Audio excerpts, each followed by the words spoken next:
Good afternoon to all of you. Of course, in view of time constraints, so I'll just quickly thank the organizers of this conference for inviting me, and so as to I can share and interact with a wide array of field experts gathered here.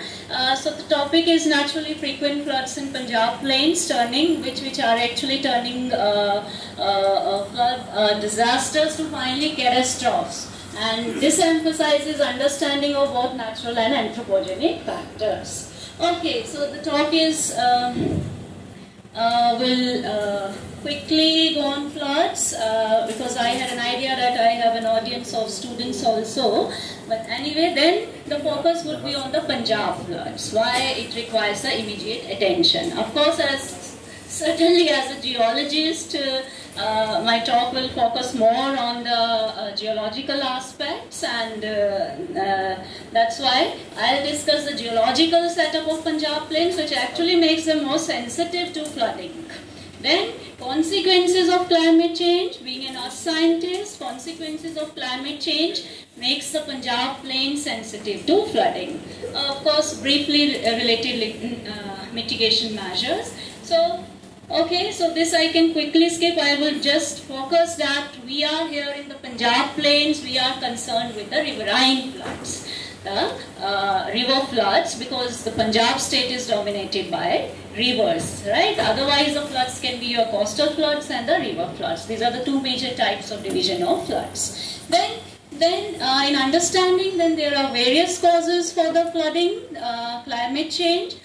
Which naturally we are living in interglacial warm phase of Earth, and therefore increasing temperatures are normal throughout the Earth's geological history. We had various glacial and interglacial periods. If you remember, we had the last little ice age, that is of Pleistocene age. So naturally we are interglacial warm period, which is actually having increasing temperatures, and therefore you have abrupt weather events also. Now, geological setup and tectonics, because that is important for the position of Punjab plains.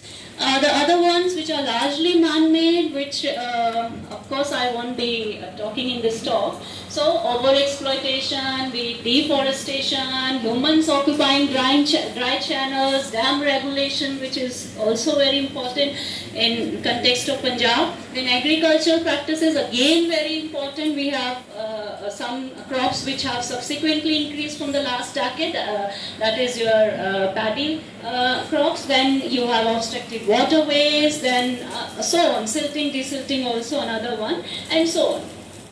So from a geological perspective, flooding is a natural process essential to rivers, streams, so as to construct and maintain their form. Like जैसे हमारे लिए सांस के लिए oxygen जरूरत होती है, ऐसे ही रिवर्स के लिए फ्लडिंग बहुत बहुत इम्पोर्टेंट है उनकी फॉर्म मेंटेन करने की. We cannot stop them and we should not stop them. हमें उनको रोकना भी नहीं चाहिए. It is important for them, right? So floods have been occurring throughout Earth's history and will continue so as long as we have the hydrological cycle. Now, it becomes concern when large floodplains of rivers have been overexploited. Now, please remember, in the Punjab, we are actually on the floodplains. We have the main channels and we have the floodplains, right? So as per recent WHO report also, floods form the largest natural disaster and is increasing in intensity and frequency and expected to continue in future. Now, floods are the most frequent type of natural disasters. Now, in context of Punjab, why it is more important? Because Punjab is an agricultural state and remains one of the top 3 states in total grain production in India since decades. Now, rivers of Punjab actually symbolize prosperity of this region, and we have actually, what we have is these rivers in Punjab. You have the 2 major, now please note down, these rivers are Himalayan rivers, the antecedent rivers. These are snow-fed also. These are not only dependent on the rainfall, these are dependent on the melting of snow also, melting of ice also. We are in interglacial warm period and the glacial mass is decreasing, right? So one thing is this, then we have also other 2 major rivers, Ravi on its west side and Ghaggar on its east side. Now what is important is that Punjab Plains is a part of largest foreland basin, that is your Indo-Gangetic Plains. So here, okay, I can skip the Himalayan origin because in view of time constraints, but actually this is your the Indo-Gangetic Plain setup I had to tell, but we can skip that one. You can talk later on. So that's the thing, you can see the major rivers draining the Himalayas, and this one, that is the Punjab Plains, which is part of Indo-Gangetic, is actually your Pleistocene to recent of your Himalayan foreland basin.